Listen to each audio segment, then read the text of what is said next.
साथियों, अभी मैं जंतर मंतर ये जो प्रोटेस्ट चल रहा है और इस भीड़ के बीच में हूँ और इस भीड़ के बीच में ये भाई ये क्या बोल रहे हैं, सुनिए इनकी बात। ये देखिए, अगर देख सकते हैं तो लाठीचार्ज पैर पे भी हुआ है। यहाँ तक कि they are not refraining from lathi charging on women. लड़कियों को लगा है, लड़कियों को लगा है। तो प्लीज अगर कोई भी आ रहा है यहाँ पे, please be safe, main crowd में मत जाइए। It's not worth it. ऐसा लग रहा है वो लोग हंसते हंसते लड़कियों पे लाठीचार्ज कर रहे हैं, ऐसा लग रहा है उनको मजा आ रहा है। उनको नहीं समझ आता कि उनके भी बच्चे होंगे जिनके लिए हम आज खड़े हुए थे।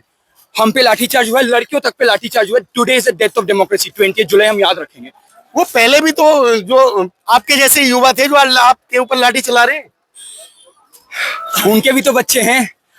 अगर उनकी बच्ची पे कोई ऐसे करके हंसते हुए लाठी चलाएगा, बच्चे नहीं है क्या? वो अपने बच्चों के लिए जो है देखिए सर, ये बैरिकेड में उंगली दब रहे हैं, डंडे मार रहे हैं पुलिस वाले। क्या कर रहे हैं पुलिस वाले? जानबूझ के मार रहे हैं ताकि भसर हो और लोग फंसे। कितनी महिलाएं नीचे गिरी थी, हमने उठा के बचाया है।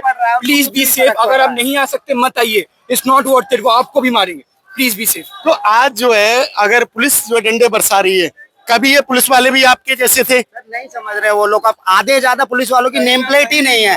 सीआरपीएफ के जमाने आप जाके देखिए, अंदर नेम प्लेट ही नहीं है। पुलिस कहीं ना कहीं कठपुतली बन गई है। सीआरपीएफ कहीं ना कहीं कठपुतली बन गई है। धर्मेंद्र प्रधान का इस्तीफा मांग रहे हैं। क्यों मांग रहे हैं? वो इसलिए मांग रहे हैं क्योंकि पेपर लीक हुआ है। अगर कोई ऐसा इंसान डॉक्टर बन जाएगा जिसे ऑपरेशन करना नहीं आ रहा होगा, वो हार्ट का ऑपरेशन करे तो बंदे को तो मार ही देगा। तो इसमें गलत क्या कर रहे हैं? अगर यहाँ पे ये युवा आए हैं, पूरे देश के कोने कोने से आए हैं, हिंदुस्तान के कोने कोने से आए हैं, दिल्ली से, यूपी से, बिहार से, हरियाणा से, पंजाब से, हर एक स्टेट से आए हैं, तो सोचा कि बीजेपी के नेताओं ने, मोदी जी ने सोचा कि मेट्रो स्टेशन बंद कर दे के लोग नहीं आ पाएंगे। मेट्रो स्टेशन बंद करने के बाद भी लाखों लोग आए। अगर मेट्रो स्टेशन खोल देते हो सकता करोड़ों हो जाते। डीटीसी भी तो बंद है।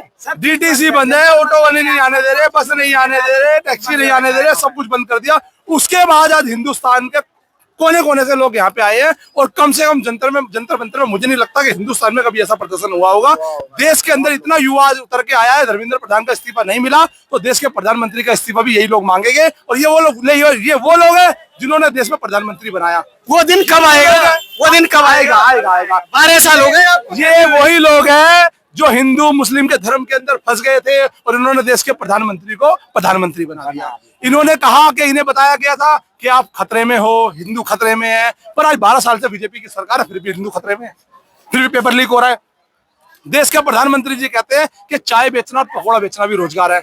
अगर चाय बेचना और पकौड़ा बेचना रोजगार है तो इनके माता पिता ने इन्हें पढ़ाया क्यों था? क्यों आईएएस की तैयारी करा रहे हैं? क्यों एमबीए पानी के कॉलेज उनकी फीस भरने के लिए? देखिए, मैं तो सिर्फ इतना कहूंगा, अगर आज देश के प्रधानमंत्री जी मन की बात में 8 बजे आते हैं और कहते हैं कि धर्मेंद्र प्रधान का इस्तीफा स्वीकार करेंगे, ठीक है, नहीं करेंगे तो दिल्ली की जनता, देश की जनता, यही युवा, यही यूथ देश के प्रधानमंत्री के खिलाफ भी रोड पर खड़ा होगा। ये वही सरकार है जिन्होंने हमारा चंदा, हमारे पैसों का चंदा चोरी करा और अपना घर भरा।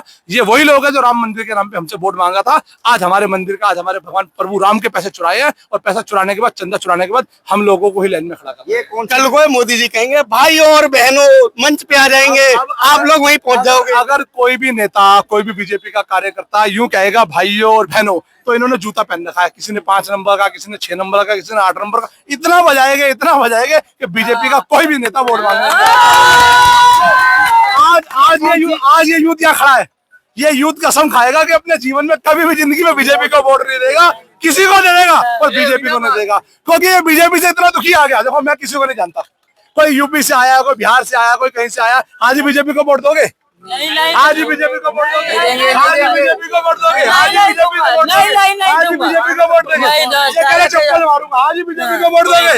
आज ही बीजेपी को वोट दोगे? गुलाम थोड़ी बनना है। ये कह रहे हैं कि मैं बीजेपी को वोट बिल्कुल नहीं दूंगा। ये बेचारे तंग आ गए, इन्होंने धर्म भी देख लिया, इन्होंने मंदिर भी बनवा लिया और अपने चप्पल पहन रहे हैं। चप्पल थोड़े दिन में ये भी उतर जाएगी। हो सकता है कि कच्चे में सुराख हो जाए अगर बीजेपी को वोट दिया। अभी एक वीडियो वायरल हो रहा है, मोदी जी जो है मंदिर को उठा के भाग रहे हैं। देखिए, मोदी जी आए थे, मोदी जी ने कहा था हम तो झोला उठा के चल देंगे। ये भाई झोला लेके चल रहा है, ठीक है, इसके झोले में सुराख हो गया, ठीक है। अब ये मोदी जी के झोले में सुराख कर देगा और मोदी जी को भागने नहीं देंगे कि मोदी जी जो खाया वो देके जाओ। देश में लोकतंत्र खत्म करके राजतंत्र लाना चाहता है, जो कभी नहीं होगा। पहले अंग्रेजों के गुलाम थे, मुगलों के गुलाम थे, राजाओं के थे, पर अब संविधान के गुलाम है। हम संविधान के तहत काम करेंगे, मोदी के तहत काम नहीं करेंगे, राजतंत्र के तहत काम नहीं करेंगे।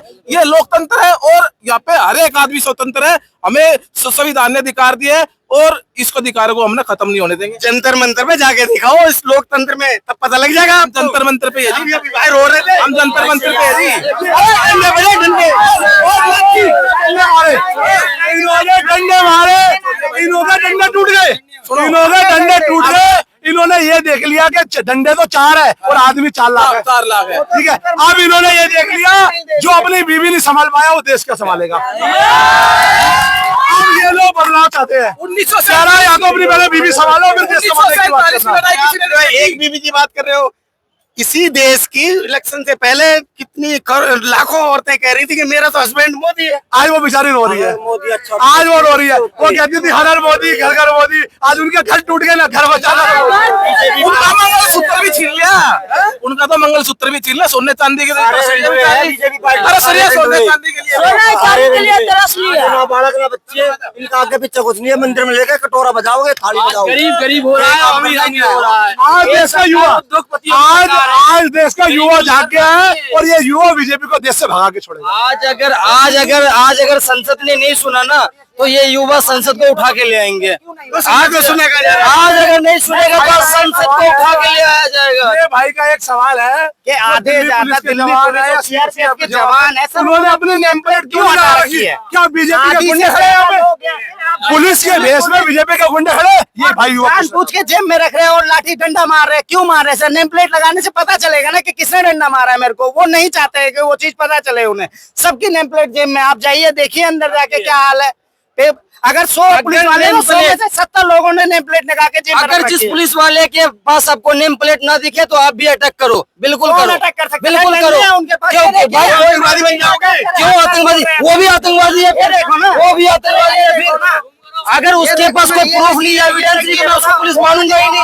अगर पुलिस वाले हो तो नेम प्लेट लगाओ। अगर तुम्हारा नेम प्लेट नहीं हुआ तो हम भी तुम पे अटैक करेंगे। नहीं लगा रहे भाई, किसी को कोई फर्क नहीं पड़ रहा है। सब डंडे खा के पीछे हट रहे हैं। एक खाया भाई, एक के और चोट लगी, हाथ टूट गया है, पैर दब गया, लोगों के मर रहे हैं वहाँ पे लोग। तो ये अमित शाह के गुंडे हैं फिर, ये अमित शाह के गुंडे हैं। और अगर आज नहीं सुना तो आज संसद को उठा के ले आया जाएगा। ये सारे युद्ध अगर इकट्ठे हुए हैं तो ऐसे पीछे मत हटना। अगर वो इस्तीफा नहीं हुई तो बिना इस्तीफा लिए पीछे भी मत आना, नहीं तो ये फिर से वो तानाशाही करेंगे। एक का इस्तीफा ले लोगे, दूसरे का आ जाएगा, अरे शुरुआत तो करेंगे ना, एक वक्त आएगा। अगर आज अगर आगाज हो जाएगा तो आने वाले वक्त में हम प्रधानमंत्री को भी उठा के हटा देंगे। सिस्टम कैसे बदलोगे?